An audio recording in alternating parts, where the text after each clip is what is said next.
Welcome to Mishika classes. Let's begin with a new programming language named as HTML. आज हम क्या करने वाले हैं? आज हम डिस्कस करेंगे एक नई प्रोग्रामिंग लैंग्वेज के बारे में और जिस लैंग्वेज को आज हम डिस्कस करने वाले हैं उसका क्या नाम है? HTML. तो let's start with that HTML. आज हम सिर्फ इसकी इंट्रोडक्शन करने वाले हैं. लेटर ऑन धीरे धीरे करके हम इसकी प्रोग्रामिंग स्टार्ट करेंगे. उसके बाद ज्यादा अच्छे से आप जब प्रोग्रामिंग स्टार्ट करेंगे आपको ज्यादा अच्छे से तभी समझ में आएगा. लेकिन किसी भी चीज को स्टार्ट करने से पहले उसके बारे में जानना बहुत जरूरी है. इसकी इंट्रोडक्शन के बारे में पढ़ना बहुत जरूरी है so that you can better understand that what does it mean. तो आज हम क्या करने वाले हैं? इसकी सिर्फ इंट्रोडक्शन करने वाले हैं. If you like the video please like it, share it and subscribe my channel. सबसे पहली चीज, सबसे इंपॉर्टेंट, कोई भी प्रोग्रामिंग लैंग्वेज अगर आप करते हो तो उसमें सबसे इंपॉर्टेंट पार्ट क्या होता है? That the full form of that particular language. जो लैंग्वेज का जो नेम है उसकी क्या फुल फॉर्म है? HTML. Full form of HTML. HTML की फुल फॉर्म क्या है? Hyper text markup language. What's the full form of HTML? Hyper text markup language. Let's begin with the introduction. अब हम इसके बारे में जानते हैं क्या होता है मार्कअप लैंग्वेज, किसे कहते हैं. HTML is a markup language. HTML क्या है? एक मार्कअप लैंग्वेज है विच मीन्स, इसका क्या मतलब होता है कि इसमें जो भी हम डाटा लिखते हैं that was written in the text document having tags in it and it is used for making web pages. Means जो HTML लैंग्वेज है वो एक तरह की मार्कअप लैंग्वेज है. मार्कअप लैंग्वेज का मतलब क्या होता है? इसको लिखा जो है, जिसकी प्रोग्रामिंग होती है, जो कोडिंग होती है, that was mention in the text editor files. इनकी नोटपैड में लिखी जाती है in the form of tags की फॉर्म में. After that it is used for making web pages. और उसके बाद उसको वेब पेजेस को बनाने की, वेबसाइट्स बनाने के लिए, वेब डिजाइनिंग करने के लिए, वेब ब्राउजर्स क्रिएट करने के लिए हम इसका यूज करते हैं. सबसे पहले सबसे इंपॉर्टेंट चीज, किसने इसको बनाया था? It was created by the T Berners Lee in 1991. Tim Berner Lee's 1991 के अंदर इनको बनाने की इन्होंने पहली कोशिश करी थी. उसके बाद ही ये डे बाय डे आती चली गई. और जिसका पहला वर्जन था, and what's that name, the first version of HTML is 1.0. Computer olympiad exam के लिए बहुत इंपॉर्टेंट क्वेश्चन है क्लास 6th कि who was created HTML and what was the first version of HTML. तो क्रिएटर है Tim Berner Lee and the year was 1991. और जिसका पहला जो वर्जन था that was create, the name of that version is HTML 1.0. Now let's discuss the timeline. अब हम टाइमलाइन डिस्कस करेंगे इसकी, कैसे कैसे इसमें रेवोल्यूशन आया, कैसे कैसे created. In 1991 Tim Berner Lee invents HTML 1.0. HTML 1 को 1991 के अंदर टीम बर्नर ली ने बनाना शुरू, and it was released, or we can say that it was published in the year 1993 by the name of HTML 1.0.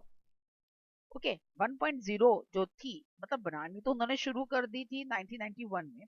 लेकिन कोई भी जब हम नई चीज बनाते हैं उसको टाइम तो लगता ही है ना पब्लिश होने में. And that year was 1993. 1993 के अंदर पहली बार ये डेवलपर्स ने इसको रिलीज किया था, इसको पब्लिश किया था. बट डेवलपर कौन था? Tim Berners Lee. उसके बाद जब डेवलपर्स ने इसको क्रिएट किया था that time it was not very very famous. उस टाइम पर बहुत ज्यादा फेमस नहीं थी. तो जो इसमें इवोल्यूशन आ रहा था या जो लोग इसको जान रहे थे that at very very slow speed, बहुत ही कम टाइम, मतलब कोई बहुत ज्यादा टाइम लग रहा था और बहुत ही कम लोग इसको जान पा रहे थे. इस वर्जन के अंदर क्या था? This version contain the basic tags. Basic tags ले रहे थे लाइक टेक्स्ट, टेबल्स को इंसर्ट कर रहे थे, अगर फॉन्ट साइज को इंक्रीज या डिक्रीज करना था that was including. But that was not completely, table से पूरी तरह से नहीं थे और फॉन्ट भी कंप्लीटली नहीं थे, बट थोड़ा सा इंट्रोडक्शन जस्ट ले लिया गया था. देन आया next version that was HTML 2.0. 2.0 आया which was the plus version of the HTML 1.0. HTML 1.0 का ये हायर वर्जन था and it was released on 24th November 1995. 24th November 1995 को ये पहली बार पब्लिश किया गया था. ओके, इसको जो पूरे तरह से क्रिएट होने में, पूरी तरह से फेमस होने में 1997 तक इसका टाइम लग गया था।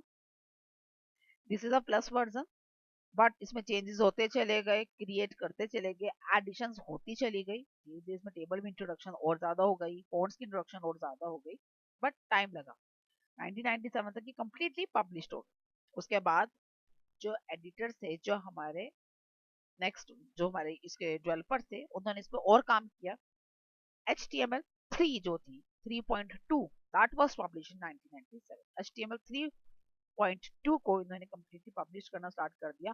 डेट वाज जनवरी 14 1997। जनवरी 14 1997 को उसको पब्लिश किया गया बाय द WCC रिकमेंडेशंस के according. Okay, world wide web के अकॉर्डिंग इसको रिकमेंड कर दिया गया था कि उन्होंने इसको W3C जो डेवलपर से, उन्होंने इसका, ये उनका पहला वर्जन था। उससे पहले तो टीम बर्नर्स ली और बाकी सारे डेवलपर्स काम कर रहे थे, लेकिन जब HTML 3.2 की बारी आई तो W3C जो थी उसने इंट्रोडक्शन, उसने इसमें बीच में क्या कर लिया कि भैया अब हम भी इसमें थोड़ा सा अपना कंट्रीब्यूशन देंगे, और उन्होंने इसको हेल्प करनी स्टार्ट कर दी। इसमें और ज्यादा फीचर्स जो थे वो इंट्रोड्यूस करवाए गए। जो W3C कॉर्पोरेशन के जो मेन मेंबर थे, डेवलपर थे, उनका नाम क्या था? डेव रैगड। डेव रैगड was introduce the fresh drafts. Fresh drafts को इंट्रोड्यूस किया गया, फॉर्म्स को इंट्रोड्यूस किया गया, और जिनको हम डिजाइनिंग करते हैं वेबसाइट्स वगैरह में, उसमें इसको इंट्रोडक्शन करनी स्टार्ट कर दी। इसके अंदर जो ड्राफ्ट्स वगैरह डाले थे, उसने इसमें और ज्यादा इंप्रूवमेंट लेकर आए और ज्यादा अच्छे से इसको क्रिएट किया। एक तरह से हम कह सकते हैं it supports the forms also, forms को भी सपोर्ट करना स्टार्ट कर दिया। उसके बाद फिर क्या हुआ, इसके अंदर जो था, अब फॉर्म्स डेवलप करनी स्टार्ट कर दी गई थी, तो किसी न किसी की तो हेल्प लेनी थी। That was taking the help of SCSS, cascading separate sheet. ये हम नेक्स्ट लैंग्वेज करेंगे। ओके, तो जब हम वहां पढ़ेंगे तो आपको ज्यादा अच्छे से समझ में आएगा that what is the meaning of CSS। पहले HTML आनी जरूरी है, उसके बाद ही CSS आती है। ओके, फिर HTML4 रिलीज हुई। HTML4 जब रिलीज हुई थी that was in the year 1999 में, दिसंबर 14 1999 में इसको रिलीज किया गया था। ये वाला जो वर्जन था that was the successful, more successful था अपने सारे प्रीवियस वर्जन्स के, because in this version they can encrypt the multimedia files, they can encrypt the scripting files, they are using the better printing features also। इसमें ये सारी चीजें इन्होंने introduce करवानी स्टार्ट कर दी थी। यानी कि मल्टीमीडिया फाइल्स को अगर मुझे इंट्रोड्यूस करना है, यानी कि ऑडियो वीडियो क्लिप्स अगर मुझे इसमें ऐड ऑन करनी है, या पिक्चर्स इंसर्ट करनी है, स्क्रिप्टिंग इंसर्ट करनी है, तो वो सभी कुछ जो था HTML4 के अंदर इंट्रोडक्शन स्टार्ट कर। लेकिन उसके बाद यहाँ तक रुका नहीं काम, फिर आया HTML 4.01 that was released on 2012। 2012 में इसको रिलीज किया गया था। That was again with the help of W3C corporation. W3C corporation ने ही इसमें रोल प्ले किया था। एंड द लैंग्वेज का नेम जो था दैट वाज HTML 4.01 था। फीचर्स वही थे, थोड़ी और एडवांसमेंट थी, थोड़ी और इम्प्रूवमेंट थी, और उसका नेम जो था वो चेंज करके XHTML भी कर। So what is the another name of HTML 4.01? The another name of HTML 4.01 is XHTML. After that, our latest version, that is HTML5, which we are using nowadays also, जो आज भी हम इसका use कर रहे हैं, HTML5 को introduce किया गया इन द ईयर 2014। 2014 के अंदर इसको इंट्रोड्यूस किया गया था। It is using the world wide, ये वर्ल्ड वाइड यूज किया जा रहा है, पूरी थ्रू वर्ल्ड जो है इसको सब यूज कर रहे हैं। और बहुत ही हायर फीचर जितने भी अब तक के हैं, हेडर्स, फुटर्स, मेन वीडियोस, और सभी चीजें, यहाँ तक कि हमारे जो मैथ के मेन फॉर्मूलेस तक हैं, वो भी ये सपोर्ट करता है। It containing, it is the maximum and it is the latest version, having the latest features, maximum features also. जो स्टार्टिंग वाला था ना HTML1, it contains only 18 elements, उसमें सिर्फ 18 ही एलिमेंट्स थे जो प्रैक्टिस में थे। But nowadays there is no counting, इतने टैग्स इंट्रोड्यूस कर दिए हमारे जो डेवलपर्स थे। उसके बाद आई बारी इसके फीचर्स की। अभी हमने वर्जन्स पढ़ लिए, पता चल गया कैसे कैसे, तो क्यों जरूरी है, क्या कारण है हम इसको पढ़ रहे हैं, या इसमें ऐसी क्या खासियत है जिसकी वजह से इतना वर्ल्ड वाइड फेमस हो गई है। तो first feature is it is very easy to learn. अब जब आप प्रोग्रामिंग करोगे ना, आप खुद देखोगे कि कितनी इजी है। जितनी इजी लर्न करनी है ना, उससे ज्यादा इजी तो इसको यूज करना है। सेकंड थिंग क्या है, it do not require any platform. इसके लिए आपको कोई स्पेशल कोई सी स्पेशल सॉफ्टवेयर की रिक्वायरमेंट नहीं है, किसी स्पेशल एडिटर की रिक्वायरमेंट नहीं है। ये किसी भी मतलब वर्जन का, अगर आपका मदरबोर्ड है, किसी भी वर्जन का आपका प्रोसेसर है, सभी के अंदर आप इसका यूज कर सकते हैं directly. It is independent of platform, it do not require any platform, किसी भी तरह का से प्लेटफॉर्म की जरूरत नहीं, इंडिपेंडेंट है अपने प्लेटफॉर्म से। What is the meaning of platform? It do not require any type of special software. We can add audios, videos, images, tables, and many more in our web pages with the help of this HTML. HTML की help से हम audio, video, images, tables और बहुत कुछ हम अपने अंदर कर सकते हैं। It enhance the skills of creating the web pages. ये वेब पेजेस बनाने की जो क्वालिटी होती है उसको भी एनहांस करने में ये हमारी हेल्प करती है। Okay, now developer front end programming skills. ये हमारे अंदर फ्रंट एंड जो डेवलपर्स होते हैं उनके अंदर फ्रंट एंड प्रोग्रामिंग दो होती है, एक फ्रंट एंड प्रोग्रामिंग और एक back and programming. Back and programming हम ठीक नहीं कर सकते इजीली, लेकिन फ्रंट एंड प्रोग्रामिंग हम बहुत ही इजीली डेवलपमेंट जो है साथ साथ देखते हैं, साथ साथ करता है, तो ये वो क्रिएट करता है तो develop front end programming. After that what is a markup language? अभी बात कर रहे हैं कि भैया फीचर इसका यही है कि मार्कअप लैंग्वेज है, तो what is the meaning of markup language? Markup language किसे कहते हैं, क्या होता है markup language? A language that consists of set of symbols which helps in inserting the text and their formatting styles is called a markup language. Markup language कहा जाता है, इसमें हम सिंबल्स का यूज करते हैं, उन सिंबल्स के अंदर हम कुछ टेक्स्ट डिफाइन करते हैं, उसकी फॉर्मेटिंग भी कर सकते हैं, हम सब कुछ कर सकते हैं। That is called a markup language. Because of this special feature it is very very popular nowadays. बहुत ज्यादा पॉपुलर है markup language. It not only helping in creating the websites, but it is also boost your professional career also. Nowadays, everyone want to become a developer, तो उसके लिए भी बहुत जरूरी है। नाउ अब बात की जाए HTML स्क्रीन की। मैंने कहा इसके लिए कोई स्पेशल सॉफ्टवेयर की रिक्वायरमेंट नहीं होती है, तो लेकिन ये करता कैसे है काम, कहाँ लिखते हैं, कितने पार्ट्स हैं? टेस्ट टू पार्ट्स, दो पार्ट्स हैं। The first is a text editor. Now what is the function of text editor? Text editor क्या काम करता है? Text editor is used to write the programming code. Programming code को अगर मुझे कहीं लिखना है तो मैं वो टेक्स्ट एडिटर में लिखूंगी, मींस नोटपैड के अंदर लिखूंगी। After that the web browser page. Web browser page का काम क्या है? When I have written that program, जब मैंने प्रोग्राम को लिख दिया है, when I again open it, that it will open in the web browser page. तो वो वेब ब्राउजर पेज की तरह की वेबसाइट की तरह वो खुलेगा। ओके, तो this is the two part, इसलिए टू पार्ट्स हैं, एक जहां पर हम लिखते हैं और एक जहां पर हम देखते हैं कि कैसे हमारा काम हो रहा है।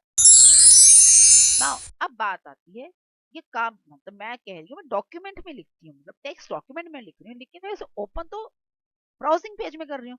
तो ऐसा कैसे हो सकता है? क्योंकि ये हमें सबको पता है, जो भी स्टूडेंट्स कंप्यूटर यूज करते हैं उन सबको पता है, अगर कोई डॉक्यूमेंट की फाइल है तो उसको हम रीओपन करें तो डॉक्यूमेंट की फाइल ही ओपन होगी। अगर एक्सेल की फाइल है तो एक्सेल में ही ओपन होगी। तो ऐसा कैसे हो रहा है इसमें कि टेक्स्ट डॉक्यूमेंट है, यानी कि नोटपैड की फाइल है, बट वो ओपन वेब ब्राउजर में हो रही है? How is it possible? उसके कुछ स्टेप्स होते हैं। The first is HTML program is written in the notepad. सबसे पहला स्टेप क्या है? जो भी प्रोग्राम है उसे नोटपैड में लिखो। The second and the main step, while saving the file, write file name .html। जब भी आप सेव करो फाइल को, तो सेव करते हुए आपने कैसे सेव करना है? जो भी अपने फाइल का नाम देना है उसको लिखा, डॉट डॉट लगाया, html या html लिख। जैसे ही आप इसको लिख दोगे, मींस योर डॉट html का मतलब क्या है? That you are changing the extension of the file. आप फाइल की एक्सटेंशन चेंज करो, मींस आप फाइल के टाइप चेंज कर रहे हो। पहले वो टेक्स्ट फाइल थी, डॉट txt फाइल थी, अब मैंने डॉट html लगा दी तो वो HTML फाइल बन गई। और जैसे ही वो HTML फाइल बन जाएगी, it will open in the web browser. वो वेब ब्राउजर में ही ओपन अप होगी। नाउ एडवांटेज की बात की जाए, क्या एडवांटेजेस है? सबसे पहला एडवांटेज क्या? It is used to make websites. मैंने बताया क्या करती है, प्रोफेशनल वेबसाइट्स बनाने में हमारी हेल्प करती है, वेबसाइट से बनाती है। और सब वेबसाइट का सबसे बड़ा फीचर क्या है कि किसी भी वेब ब्राउजर के अंदर आप खोल सकते हैं, जरूरी नहीं कि इसके लिए गूगल क्रोम की जरूरत है। Opera, Mozilla Firefox, internet explorer, कोई भी वेब ब्राउजर आप इसमें यूज कर सकते हो। सभी वेब ब्राउजर्स को हमारी HTML फाइल सपोर्ट करती है। It can be integrated with other language also, means ये दूसरी लैंग्वेज से भी मिक्सअप हो जाती है। अगर मुझे अपनी कोई फाइल हाई फाइल बनानी है तो मैं CSS का यूज कर सकती हूँ, जावास्क्रिप्ट का यूज कर सकती हूँ, any type of other language मैं इसमें यूज कर सकती हूँ। उससे मेरी फाइल जो है ज्यादा इंटीग्रेटेड, ज्यादा इनोवेटिव हो जाएगी। अब किसी के अगर फायदे हैं तो उसके नुकसान भी होंगे। तो what's the disadvantage? It creates only static websites. ये स्टैटिक वेबसाइट्स नहीं, डायनेमिक वेबसाइट्स नहीं। मींस जो फाइल्स ये बनाती है ना, उसको सिर्फ मतलब वो उसमें थोड़े बहुत ही चेंजेस आप कर सकते हैं। और डायनेमिक यानी कि ज्यादा अच्छे बनाने के लिए you need other languages to be used in your language. तो उससे प्रोग्रामिंग कोड जो होता है वो बहुत, एक दूसरा डिसएडवांटेज क्या है, जिसके प्रोग्रामिंग कोड है बहुत ज्यादा लंबा, हर चीज को आपने अलग से डिफाइन करना पड़ता है। अगर मुझे बोल्ड करना है तो मुझे अलग डिफाइन करना पड़ेगा, टैलिक करना है तो अलग डिफाइन करना पड़ेगा, रेड कलर करना है तो अलग हर चीज के लिए कोड देना पड़ता है। तो उसकी वजह से जो प्रोग्रामिंग है ना बहुत लंबी हो जाती है। It do not provide any type of security, इसके अंदर हम कोई भी सिक्योरिटी नहीं, मतलब अगर हमने वेब ब्राउजर का पेज बनाया और मैंने नेट पे डाल दिया तो उसको कोई भी ओपन अप कर सकता है, कोई भी चेंजेस कर सकता है उसके अंदर। मैं ये भी कह सकती हूँ कि even the person can change any type of change, उसमें चेंजेस भी किए जा सकते हैं। इसका मतलब क्या हुआ, it do not provide any type of security, आपको किसी भी तरह की सिक्योरिटी ये नहीं देता। That's all for today's class, do you have any doubt in that comment? Thank you.